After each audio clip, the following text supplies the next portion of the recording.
बिस्मिल्लाहिर्रहमानिर्रहीम। अस्सलामुअलैकुम अजीज़ दोस्तों, उम्मीद करता हूँ आप सब खैरियत से होंगे। दोस्तों, आज हम बात करेंगे लैलतुल क़द्र के बारे में और ये जानेंगे कि लैलतुल क़द्र की निशानियाँ क्या हैं। तो चलिए बढ़ते हैं आज की खूबसूरत वीडियो की जानिब। रमज़ानुल मुबारक के आखिरी अशरे की सबसे अहम फजीलत और खुसूसियत यह है कि इसमें एक ऐसी रात पाई जाती है जो 1000 महीनों से भी ज़्यादा अफजल है, और इसी रात को कुरान मजीद जैसा अनमोल तोहफा इंसानियत को मिला। अल्लाह ताला ने इस रात की फजीलत में पूरी सूरत नाजिल फरमाई, जिसे हम लोग सूरतुल क़द्र कहते हैं। इरशाद बारी ताला है, बेशक हमने कुरान को शब क़द्र में नाजिल फरमाया।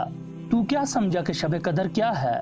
शब क़द्र 1000 महीनों से बेहतर है। उसमें हर काम के सर अंजाम देने को अपने रब के हुक्म से फरिश्ते और जिब्रील उतरते हैं। वो रात सरासर सलामती है और फजर के तुलू होने तक। इस सूरत में अल्लाह ताला ने शब क़द्र के मुतअद्दिद फ़ज़ाइल बताए हैं। पहली फजीलत यह है कि अल्लाह ताला ने शब क़द्र में कुरान करीम नाजिल फरमाया, जो इंसानों के लिए क़यामत तक हदायत का जरिया है। दूसरी फजीलत सूरत में इस रात की ताज़ीम और बंदों पर अल्लाह के एहसान को बताने के लिए सवालिया अंदाज इख्तियार किया गया है। तीसरी फजीलत यह है कि यह रात 1000 महीनों से बेहतर है। चौथी फजीलत शब क़द्र में फरिश्तों का नज़ूल होता है। फरिश्ते खैर और बरकत और रहमत के साथ उतरते हैं। पांचवी फजीलत शब क़द्र सुबह तुलू होने तक रहती है।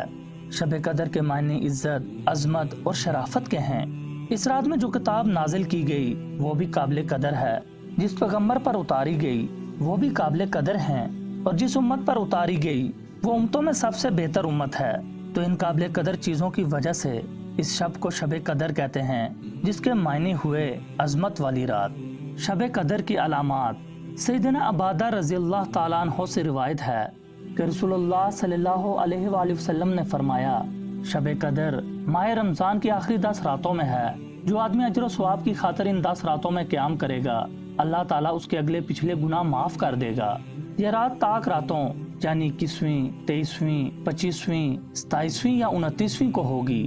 फिर रसूलुल्लाह सल्लल्लाहु अलैहि वसल्लम ने यह भी फरमाया, शब क़द्र की अलामत यह है कि यह रात साफ और रोशन होती है, गोया इसमें चांद चमक रहा है, इंतहाई पुरसकून होती है।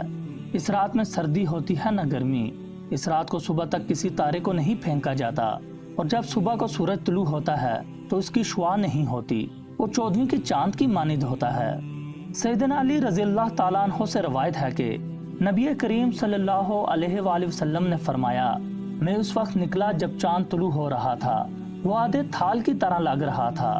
फिर आप सल्लल्लाहु अलैहि वसल्लम ने फरमाया, आज शब क़द्र है।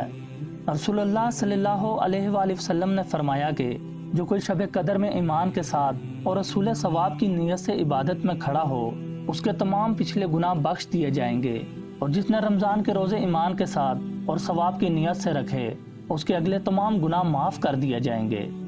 अजीज़ दोस्तों, इस रात की अलामात ये हैं कि यह रात खुली हुई चमकदार होती है, साफ शफाफ, ना ज़्यादा गर्म ना ज़्यादा ठंडी, बल्कि मुतदिल, गोया कि इसमें चांद खुला हुआ है। नीज़ इसकी अलामतों में से यह भी एक अलामत है कि उसके बाद की सुबह को आफ्ताब बगैर शुआ के तुलू होता है। उम्मीद करता हूँ आप दोस्तों को वीडियो पसंद आई होगी। वीडियो पसंद आई हो तो लाइक और शेयर ज़रूर कर दें। मज़ीद अच्छी वीडियोस देखने के लिए हमारे चैनल को सब्सक्राइब करें और घंटी का बटन लाजमी दबाएं। अगली वीडियो तक के लिए मुझे दीजिए इजाज़त। अल्लाह हम सबका हामी और नासिर हो।